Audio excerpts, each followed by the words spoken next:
Hello, my fellow Nigerians. My name is Fadri Oluwadare Joseph, aka Father Joe, former presidential aspirant of Labour Party and the leader of Rescue the Vulnerable Initiative, aka Rescue Movement for New Nigeria. My message is to President Bola Ahmed Tinubu, barely almost 100 days in office. Nigerians are still suffering. Barely almost 100 days in office.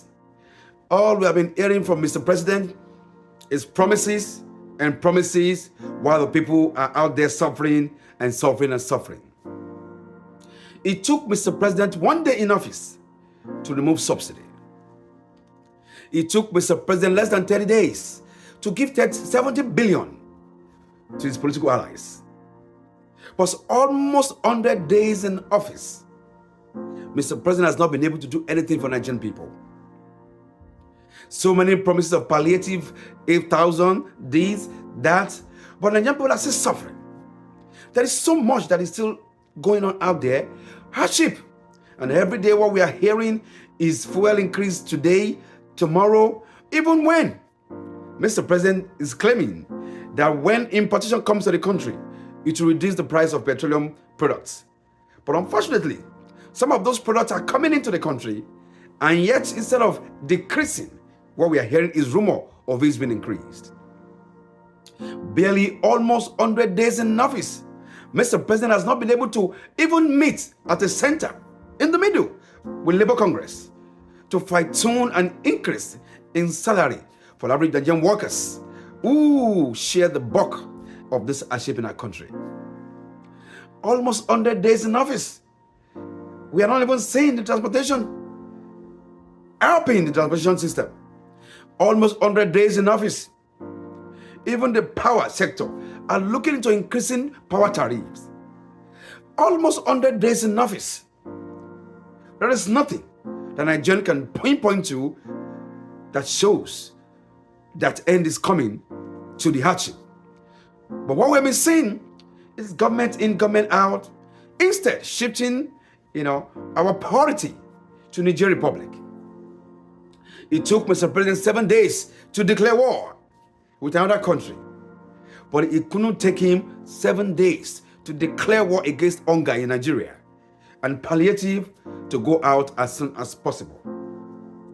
Nigerians are suffering. In the midst of that, the Senate went on recess. And the Senate President Senator Akpabio, was so loose to announce of giving everyone stipends to take home for the weekend, while ordinary Nigerians have nothing to eat for the weekends. Democracy, democracy, and democracy. It is very important for our politicians to understand, and let us understand that these are the things that induce military into West Africa these days. Inasmuch as I'm not in support of military rule anywhere in the world, because I've seen what it is to be under a military junta. So it is not a welcoming idea that Niger, Burkina Faso, Mali, and the rest of African countries, West African countries that a military have taken over is something to emulate. But also when you look at the attitude, the character, leadership of politicians in Africa, you begin to wonder if another alternative form of government is not better. But we will not call for military junta in our country. We will continue to talk so that our politicians can do the right thing by Nigerian people. It takes responsible leaders to govern a responsible nation. Nigerian people are responsible people. And that is why everything has been so calm. In the midst of hardship, in the midst of no fuel, no money, poverty, Nigerians have been suffering and smiling and hoping that someday there will be a country where they can smile again. The smile, but behind every smile of Nigerian people is a cry. Behind every household in Nigeria, every parent is, what is going to be the next meal for my children to eat? And yet, politicians are wasting money, food, resources of our country all over the nation. So my question is to Mr. President Bola Ahmed Tinubu, where are the palliatives?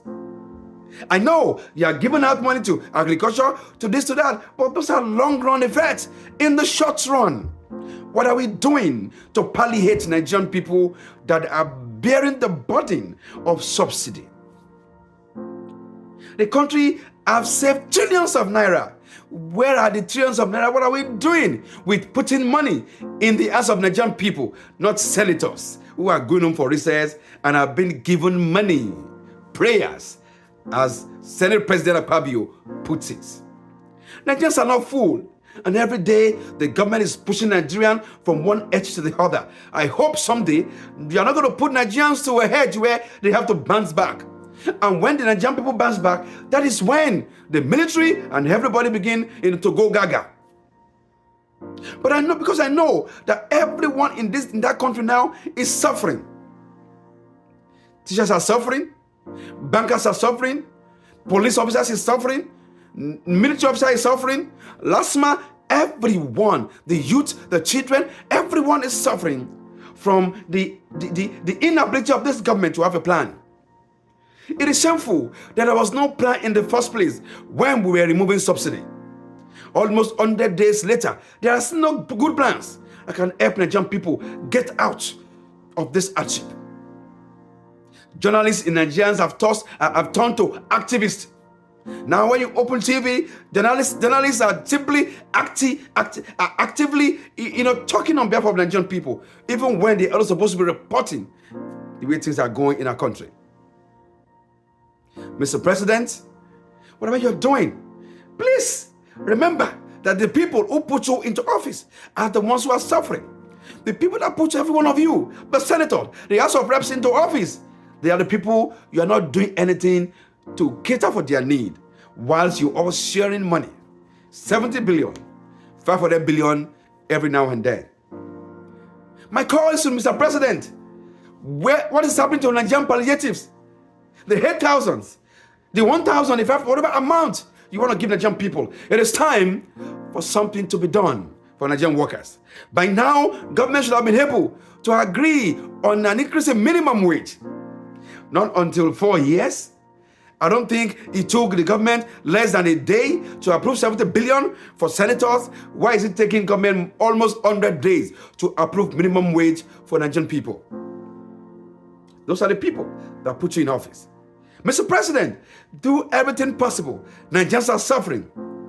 You need to see what is happening on the street of Lagos, on the street of Kaduna, on the street of Port Harcourt, on the street of Calabar, on the street of Ibadan, and on the street of Sokoto. And that is why a lot of Nigerians are afraid that right now what we need is not a war with Nigeria, but solve the war of hunger, the war of poverty in our country. We have war of poverty in our country. We have war of hunger in our country, all over the nation. Almost every home can't even eat 3 square meals a day, even when we are wasting food in Aso Rock and in National Assembly. Nigerians are patiently waiting and hoping that someday there will be dividends of democracy. It shouldn't be too long. Democracy should give people the opportunity to benefit. Nigerians are suffering enough all over the nation. I beg of you, Mr. President, do something and do it fast. There must be immediate palliative for Nigerian people. It must not be a talk and talk and talk. Your government must be responsible enough by now to have agreed with Labour Congress on an increase in minimum wage, a reasonable increase in minimum wage. I remain Fadri Olwale Joseph, aka Father Joe. Thank you for listening to my podcast, and please share until it gets to the table of Mr. President. Thank you. May God bless the Federal Republic of Nigeria. May God bless you, and may God bless me.